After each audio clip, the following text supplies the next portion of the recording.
Jemaat yang dikasihi Tuhan, selamat berjumpa kembali dalam Renungan Harian Gereja Toraja hari Jumat tanggal 24 Januari 2025. Firman Tuhan yang akan kita baca pada pagi hari ini dari Nehemia pasal 2 ayat 1 sampai dengan ayatnya yang ke-10. Sebelumnya mari kita berdoa. Bapa yang Maha Baik,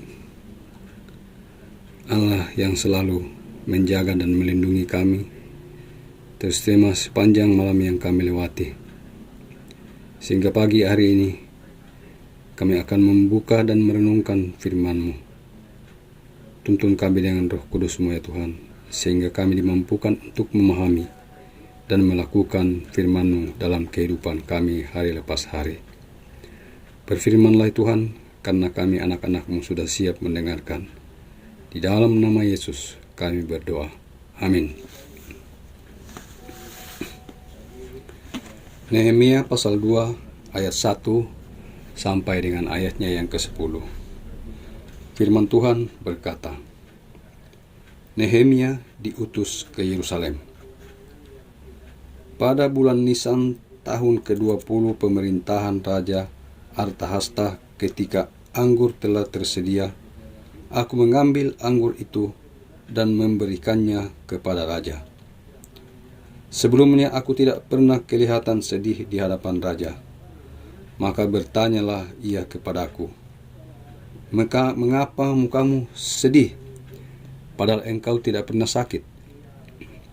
Tentulah hatimu sedih. Aku pun menjadi sangat takut.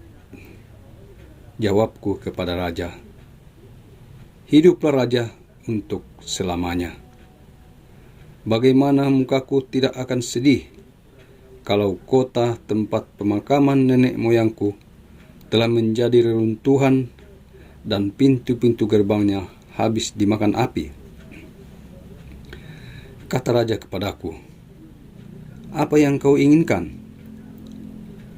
Aku lalu berdoa kepada Allah semesta langit, dan jawabku kepada raja, jika raja menganggap baik dan berkenan kepada hamba-Mu ini, utuslah aku ke Yerusalem, ke kota tempat pemakaman nenek moyangku, supaya aku membangunnya kembali.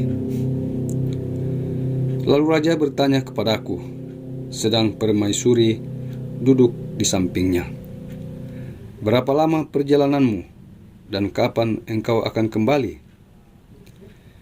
Raja berkenan mengutus aku sesudah aku menetapkan waktu tertentu kepadanya. Berkatalah aku kepada raja, jika raja menganggap baik, berikanlah aku surat-surat bagi bupati-bupati di daerah seberang sungai Efrat, supaya mereka memperbolehkan aku lewat sampai aku tiba di Yehuda. Juga sepucuk surat buat Asap, pengawas taman raja, supaya dia memberikan aku kayu untuk memasang balok-balok pada pintu-pintu gerbang puri dekat bait suci, untuk tembok kota, dan untuk rumah yang akan kudiami. Raja mengabulkan permintaan itu karena tangan baik Allahku melindungi aku. Aku kemudian datang kepada bupati-bupati di daerah seberang sungai Efrat dan menyerahkan kepada mereka surat-surat raja. Raja menyuruh para kepala pasukan dan tentara berkuda menyertai aku.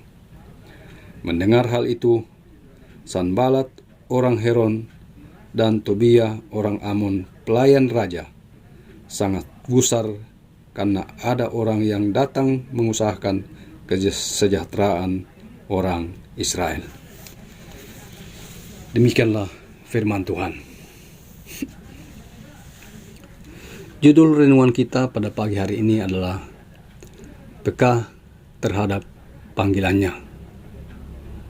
Umpe marangamelo petambana puang. Dewasa ini, kepekaan menjadi hal penting yang harus dimiliki oleh setiap orang percaya. Mengingat banyaknya peristiwa yang mewarnai kehidupan manusia, tak terkecuali dalam pelayanan gerejawi yang terkadang memperlihatkan ketidakadilan, penindasan, bahkan merendahkan harkat dan martabat manusia. Merespon hal tersebut, setiap orang percaya semestinya peka untuk hadir dan mengupayakan keadilan dan kebenaran bagi semua. Kisah Nehemia hendaknya menjadi pengingat untuk belajar merendahkan hati dan melatih kepekaan terhadap berbagai peristiwa, khususnya kondisi gereja akhir-akhir ini. Ketika didengarnya kehancuran yang amat ngeri di Yerusalem, ia berkerinduan untuk pergi dan membangunnya kembali. Kerinduan itu dinyatakan lewat keberaniannya berbicara dengan raja, yang pada akhirnya mewujud lewat komitmen dan aksi yang nyata.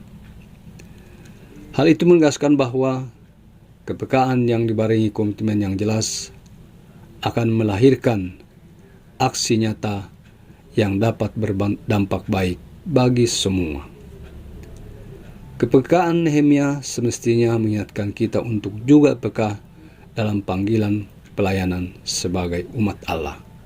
Sebab kita dipanggil untuk menyatakan keadilan dan mengupayakan kebenaran. Dalam pengutusan itu, kepekaan menjadi hal yang harus dimiliki. Peka terhadap keluarga, gereja, dan masyarakat.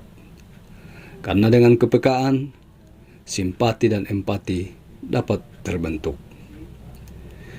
Kita adalah umat Allah yang dipanggil dari kegelapan menuju terangnya yang ajaib. Dalam merespon panggilan itu, baik dan buruk terus berkelindan dan tatkala merepotkan, bahkan menghancurkan persekutuan. Olehnya itu, hikmat yang dari atas serta kepekaan untuk bersimpati dan berempati hendaknya terus terbangun demi pelayanan kasih bagi semua. Amin. Mari kita berdoa. Allah Bapa kami yang Maha Pengasih dan Penyayang, kami bersyukur dan berterima kasih kepadamu pada pagi hari ini ya Bapa. Oleh karena kasih dan penghantaran-Mu sehingga pagi ini Engkau bangunkan kami dengan penuh kasih-Mu. Hari ini kami akan memulai aktivitas kami dalam kehidupan kami. Kami mohon pertolongan-Mu Tuhan, serta dilindungi kami hari ini dalam melakukan setiap apa yang kami lakukan dalam menjalani hidup ini. Biarlah pertolongan-Mu saja yang selalu kami andalkan dalam kehidupan kami. Bapa, kami berdoa untuk jemaat-Mu ya Tuhan, yang dalam pergumulan, yang sakit Engkau sembuhkan, yang sedang mencari pekerjaan Engkau bukakan jalan ya Tuhan. Begitu juga anak-anak kasih kami yang dalam menempuh pendidikan, mulai dari pendidikan yang terendah sampai perguruan tinggi. Berikan hikmat, berikan Roh Kudus-Mu kepada anak-anak kasih kami, sehingga mereka mampu menyelesaikan pendidikannya karena kuasa-Mu, karena pertolongan-Mu. Begitu juga orang tua kami yang dalam masa emasnya, Kau berkati, Kau berikan kesehatan, kekuatan ya Bapa. Kami berdoa juga untuk bangsa dan negara kami. Kau berkati para pemimpin kami, mulai dari presiden sampai kepada pemerintahan yang terendah. Biarlah mereka memerintah kami seturut dengan kehendak-Mu. Bapa, kami bersyukur bersama dengan jemaat-Mu yang mengalami pertambahan usia, baik itu kelahiran dan perkawinan. Sempurnakanlah sukacita mereka ya Tuhan.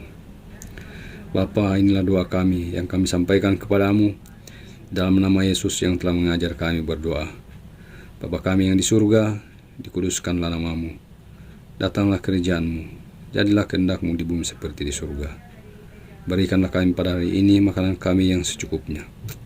Dan ampunilah kami akan kesalahan kami, seperti kami juga mengampuni orang yang bersalah kepada kami. Dan janganlah membawa kami ke dalam pencobaan, tetapi lepaskanlah kami daripada yang jahat. Karena Engkaulah yang punya kerajaan, dan kuasa, dan kemuliaan, sampai selama-lamanya. Amin. Jemaat yang dikasih Tuhan, demikianlah renungan kita pada pagi hari ini. Selamat beraktivitas. Tuhan Yesus memberkati. Amin.